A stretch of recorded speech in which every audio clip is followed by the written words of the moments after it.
Hello, it's Miriam from Blind Forest Tarot here at Blind Forest Books in Sackville, New Brunswick. And today I'm doing a video on Mercury's retrograde transit in Libra. There'll be another video for when it slips back into Virgo, but that's a whole different story. I'm so excited for the decks I chose for this reading. I'm using my new Love Spell box, which has this amazing little deck in it. It's so interesting. Black Moon Astrology cards. This deck does have a Mercury Retrograde card in it, but I also chose it because Mercury will be going retrograde at 8 degrees and 55 minutes, which adds up to 18, which is the number of the moon card, and it's starting the same day as the full moon in Pisces. So this will be a really interesting time. We're also using the Celtic Tree Oracle and the Art of Tarot, which was actually my very first tarot deck. Not this copy. This is a new one that I acquired out of interest. Don't recommend it as a first deck. Do recommend it if you just love to collect tarot decks. So let's get right into it with the cut cards, the energy bringing us to this transit. And we start with light in darkness. The moon of true love. That's so interesting. So one way or another, this transit will powerfully illuminate what your heart actually wants, what will be helping you find your way through life no matter what gets thrown your way. So that will become abundantly clear. And we have number 48, Yod, Destiny. 48 is a 12 numerologically, the number of the Hanged Man card. So you will be asked to be patient, but realize that the universe will be powerfully highlighting like your destiny. The Yod is also referred to as the finger of God. It's an aspect in the birth chart where two signs on opposite sides of the chart point together at one aspect, one planet on the other side. Mercury retrograde, stop. But yeah, the path before you through by way of what you actually love will become abundantly clear through having patience for the energies that this transit stirs up. So the next cut card is Grove reversed, and that's the energy of the need to open your mind. So realize that there is like trickster energy at work trying to sort of send you askew. So you notice this new direction that things are ready to take for you as a result of the ways that your literal destiny, literally what your heart wants, is becoming more and more clear. And so the next cut card is the Ten of Swords. So you will really be asked to leave something behind. This transit can be like kind of like ridden to rid yourself of a particular pattern of thought, action, I was going to say speech for some reason, something that needs to literally go so that your like throat chakra can open and you can share your voice with the world in a much bigger way. The Ten of Swords is Sun in Gemini energy. And I found it so interesting that the card on the other side of the split was the moon, because again, Mercury's transit through Libra begins the same day as the full moon in Pisces, like within hours of each other. So it could feel scary.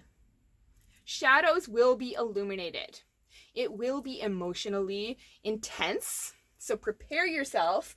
And the best way to get through is by leaning into, again, what you truly love, what true love means to you at this point. And so our shadow cards, the energy bringing us to this transit, starts with emotional love, the moon of family love. So again, lean into your support systems, whatever those are, and realize that this will be a really important time of gaining perspective on the legacy that you want to be building from your heart. Our next shadow card is number 7, Jupiter. Abundance. So there will be major lightning bolts of inspiration coming through, again, specifically to do with what you want to be expanding into, the ways that fortune is ready to find you. Amazing. And so Our next shadow card is number 7, Oak. Amazing. This is an energy of protection. This rules the month of May in the Celtic tree calendar. So this will actually affect a sort of springtime in your life. This is also the energy of like doors opening. So believe in the opportunities that will be coming through. Mercury retrograde is really helpful for shifting your perspective and helping you see possibilities that you weren't noticing before. Did I make any other notes about that? Yeah. Solid protection. Amazing. And then our final shadow card is the 6 of Cups reversed. So we are entering this transit feeling very heavy emotionally, actually feeling quite separated from those dreams that we wish we were seeing come true already. It's interesting that it's pointing back at the 5 of Cups, which is the grief card. I just found out a couple hours before shooting this that Queen Elizabeth II has died. May she rest in peace, and so on and so forth. But yeah, as above, so below. That reflects like what's going on with the collective. So we are in this heavy space of losing things that felt very important, that felt like long-standing institutions in our lives, but believe that this is opening the door to new beginnings of some sort. And so our main reading, we start with Eternal Love, Venus.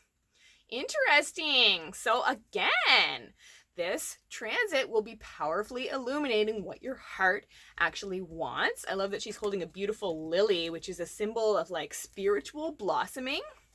So whenever the going gets tough, literally drop into your heart and realize that that's where you're always safe. I love the heart chakra.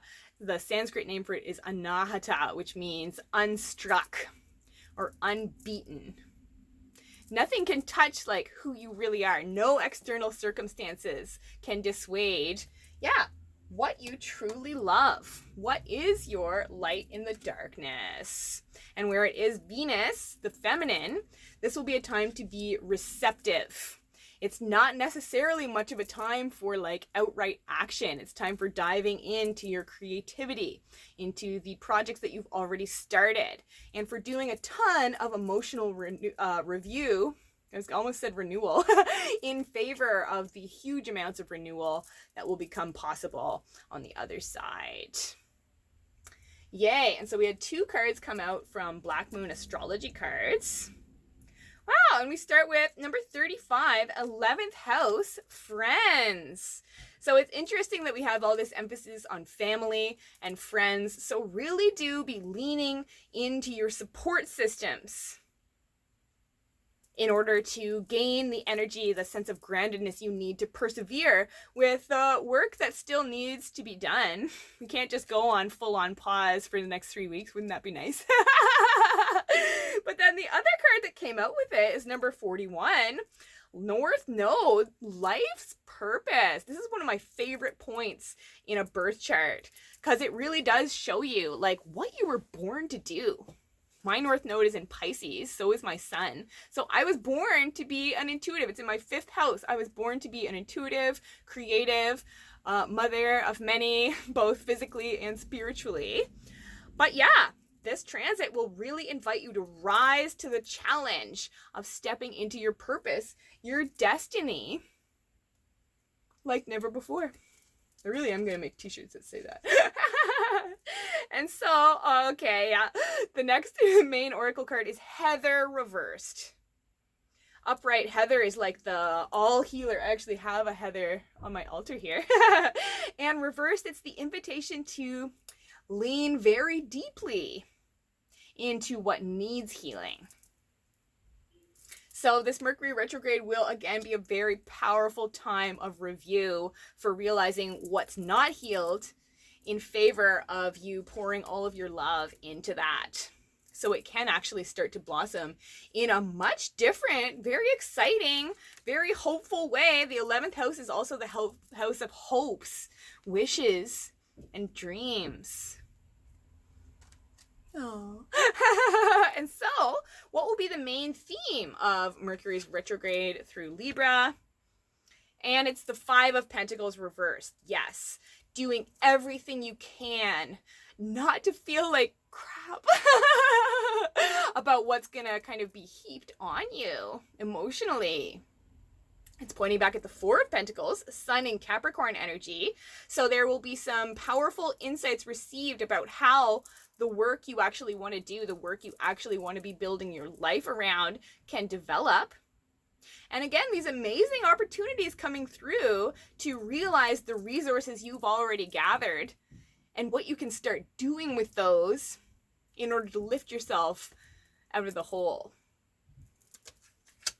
And so the main challenge of this transit will be the Ten of Wands reversed. Okay, yes, not allowing yourself to become overburdened, figuring out how to release any burdens that have become too heavy. And where it's pointing back at the Nine of Wands, it will be about setting really strong, energetic boundaries that answer what you know needs to heal in order to free up your energy to make it to a really important and exciting finish line. And so, what can you focus on in order to stay as balanced as possible under this transit?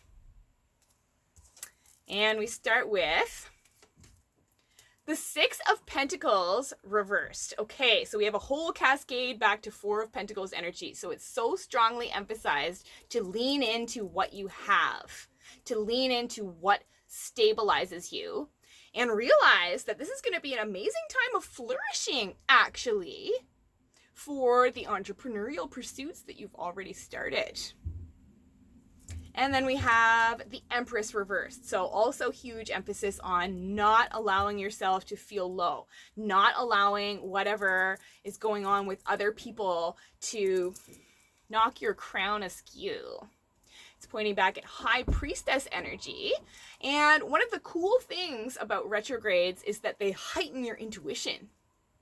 So there will be some really powerful intuitive messages coming through about what you're ready to start nurturing even more in favor of, locking on to your light in the darkness, your true love. Clearly in the form of like work and like hands-on like craft and that type of activity. Yeah, not much romantic energy here.